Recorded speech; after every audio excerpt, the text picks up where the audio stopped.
እንደዚህ አይነት አደጋ እኮ ያጋጥማል። አትጨናነቅ፣ አይዞህ። ምንድነው? የምን አደጋ ነው? ቆይ እሱን አስበህ በዚህ ሰዓት የመጣ መስሎኝ እኮ ነው። ሳስበው ግን አልሰማም መሰለኝ። ሴትዮ ምንድን ነው የምትቀባጥር? የኤፍራታ መሞት ማነው? የኤፍራታ መኪና መገድ ማለት በቃ የኤፍራታን አደጋ ሰምተህ ወደዚህ የመጣ መስሎኝ እኮ ነው አይደል?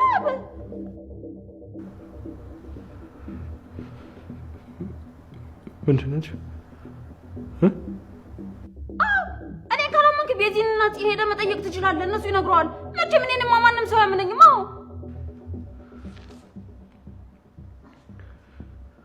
እንዴት ናችሁልኝ? ቤተሰቦች ደህና ናቸው? እኔ በጣም ደህና ነኝ፣ እግዚአብሔር ይመስገን። ሰላማችሁ ብዝት ይበልልኝ። ደህና ናቸው? የሐረግ ድራማ ክፍል 144 ይቅርታ 144 አልኩ። ጭራሽ ቸኩዬ እኮ ነው ደግሞ። ወይ ጉድ! ምንድን ነው እየተፈጠረ ያለው ጋይስ? እና በጣም ነው የሚያሳዝነው። ኤፍራታ እንግዲህ ለናታን ብላ መኪናውን አጋጭተዋለች። እኔም ስጠብቅ ነበረ እንደው በሆነ ነገር አናቱን አለችው ብዬ ነበረ። በሚያሳዝን ሁኔታ እንግዲህ ናታን ስልክ ቢቀይርም መቀየሩ ጥሩ ነው፣ መረጃ እንዳያገኝ። ግን ያፌት ምን ያክል ስልኩ ጠልፎ እየተቆጣጠረው እንዳለ ነው የሚያሳየው ማለት ነው። ናታን አሁንም የነቃ አይመስለኝም። በእርግጥ ስልኩን እየተጠቀመው አይደለም፣ ምክንያቱም ከሌሎች ሰዎች ጋራ ሌላ ስራ ስለሚሰራ ማለት ነው። ስልኩን ቀይሯል። ይህኛው ስልኩን ደግሞ ጠልፎታል። ዋናው ነገር የጠለፈበት ምክንያት ደግሞ ኤፍራታ ወደ እሱ ስልክ ስትደውል ለማየት ነው ማለት ነው። እና እንግዲህ ኤፍራታ መስኮቱን ከፍታቱ የሚያወራው ኖር እየሰማች ነበረ። በነገራችን ላይ ናታን ዛሬ በጣም አጣብቂኝ ነገር ውስጥ ገብቶ ነበረ። ሲወጣ ተከታትለውት እንግዲህ ዙሪያውን አፍነውት ነበረ። እና እንግዲህ እኔ በጣም የድፍረቱ ድፍረት ነው የሚገርመኝ። እሱን ገድሎ ማለት እሱን ገድሎ ምን እንደመሆን ነው ሀሳቡ? ሊኖር ነው ወይስ እንዴት ነው? የቤት ነገር ግራ የሚያጋባኝ። እሱ ቢሞት እሱ አይኖራትም እኮ ይህ ግልጽ ነው። በእርግጥ አሁንም ብዙ ወንጀል እያለበት እየታወቀ ነው እየኖረ ያለውና በሚያሳዝን ሁኔታ የገዛ ወንድሙ ራሱ የእሱን ስራ እየሰራ ነው። የገዛ ቤቱ ቁጭ ብሎ እንግዲህ የእሱን ፋይሎች እያገላበጠ እያየ የእሱን ስራዎች ሁሉ እያወቀ አሁን ላይ እሱም እንግዲህ ሴቶችን በማገትና በግዴታ እየሸጠ ይገኛል። ለሴት አደረኝነት ማለት ነው በገንዘብ የገዛ ወንድሙ እንግዲህ ያክስቱ ልጅ ማለት ነው ቤታቸው የሚኖረው ልጅ ይህን ስራ እየሰራ ነው። በጣም ያሳዝናል። እውነቴን ነው የምላችሁ። በጣም ነው የዘገነነኝና እንግዲህ እሱን እያየ አድጎ ለነገሩ እንደዛ ባይሆን ነበር የሚገርመኝ። ግን ከዚህ ሁሉ ነገር ጀርባ እንግዲህ አቶ ናታን አጣቢ ነገር ውስጥ ገብቶ ነበር። ያፌት ሊያሳፍነውና ሊያስገድለው የሆነ እያሴረ ነበር እና እንግዲህ ዙሪያው ሲከቡት እሱ ልብሱን ቀይሮ በሌላ በኩል ይሄዳል ማለት ነው። እና እንግዲህ ከያዙት በኋላ ሌላ ሰው ሆኖ ስላገኙት ቢለቁትም ግን እስቲል እሱ ያመለጠ አይመስለኝም። አሁንም አጣብቂ ነገር ውስጥ ነው ያለው። የሚያሳዝነው ነገር ይህ አይደለም። ያፌት የሱን ስልክ ጠልፎት ነበረ እና እንግዲህ ወይዘሪት ኤፍራታ ይሄን ወሬ ሲያወራ መስኮቱን ከፍታ ታዳምጠዋለች። ወዲያው ከዛሬ ማለፍ የለበትም ናታንን አስወግዱት የሚል ወሬ ነበር ሲያወራ የሰማችው።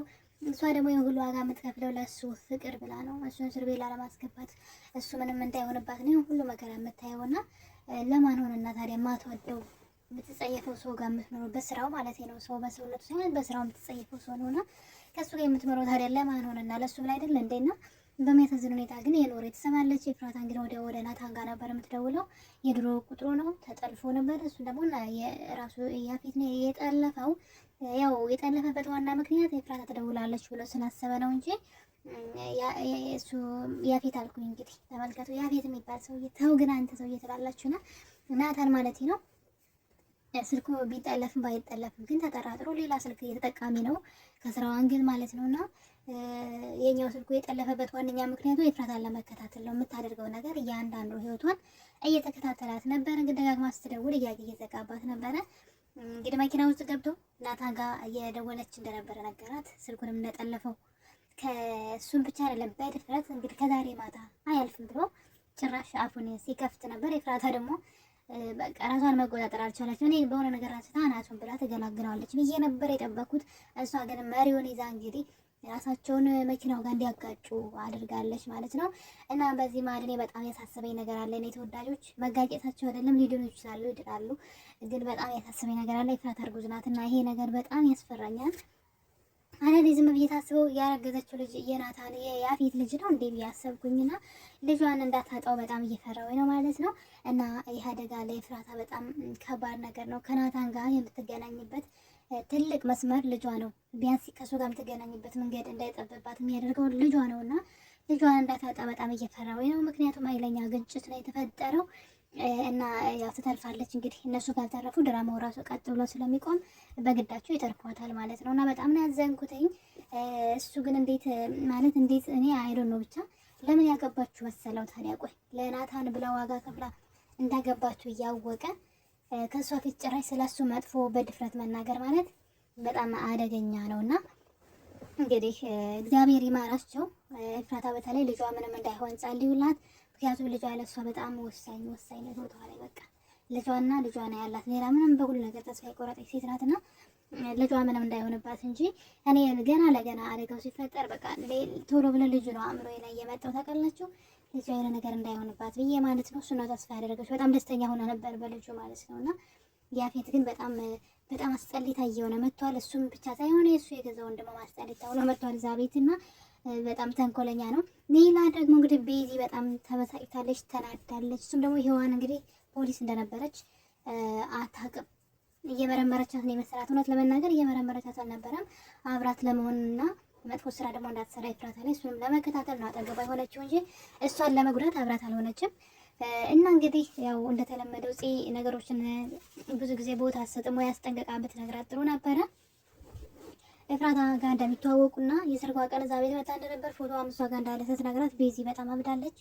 እሱ ብቻ ሳይሆን በጣም እንዳሳዘነች እያለቀሰች እንደምታዩት አይኗ ደም መስሏል ማለት ነው። ሰዎችን ሁሉ አላምንም ብላ አዲሱን ፍቅረኛዋንም አልፈልግም ስትለው ትታያለች ማለት ነው። በቃ ሰውን አላምንም እያለች ነውና ትክክል ናት። ግን ሔዋን ግን ለሆን ብላ ያደረገችው ነገር አይደለም፣ ልትረዳት ይገባልና እዚህ ጋር ደግሞ እንግዲህ ፂ ማለት ነው ሎሌት በጥፍ ይዘትናት ማለት ነው። አስባችሁ ሰው ለወሬ በዚህ መጠን መፍጠን ምን ይሉታል? ወሬ እንኳን ታጣራምና የተሰጧትን ነው ይዛ የምትሮጠውና ሎሌት እንግዲህ ያፌትና ኤፍራታ ሞቱ ነበር ያለችው ቃል በቃልና የነገር ጽዮንን በድንጋጤዋ ውስጥ ሁና እንግዲህ በጥፊ ስትመታት ያሳያል። በነገራችን ላይ ጽዮን በባዶ እግሯ እኔ የጽዮን ለኤፍራታ ያላት ፍቅር ማለት ነው በባዶ እግሯ ሄደች።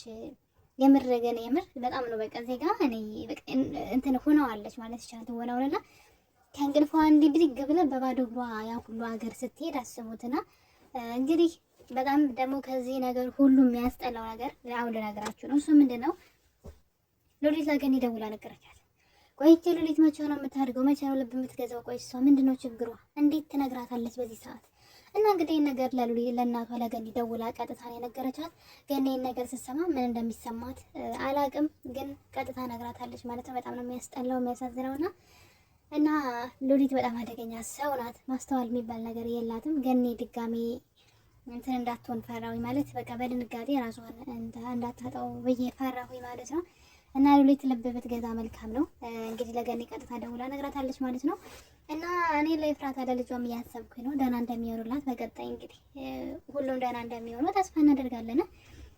ቤዚ ግን መረዳት አለባት ማለት ነው። አሁን ራሱ እሷን ፍለጋ ልታቆም ነው ማለት ነው።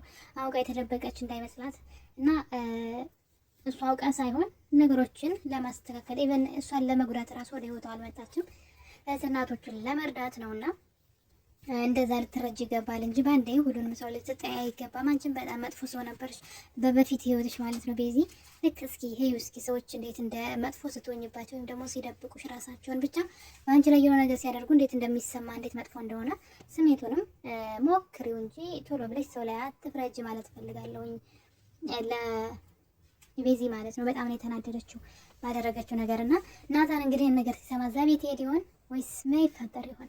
የራሱ በጣም አጓጊ ነው። ናታን ይሄን ነገር ተደውሎ ሲነገረው ይሄድ ይሆን ወይ እዛ ቦታ ላይ ወይስ ምን ሊፈጠር ይችላል? ብቻ ትንሽ ከባድ ነው የዛሬው ማለት ነው። ብቻ እስኪ በቀጣይ የምናየው ይሆናል። ቤተሰቦች እወዳቸዋለሁ። ስለነበረን ቆይታ ባይ ባይ። መልካም ጊዜ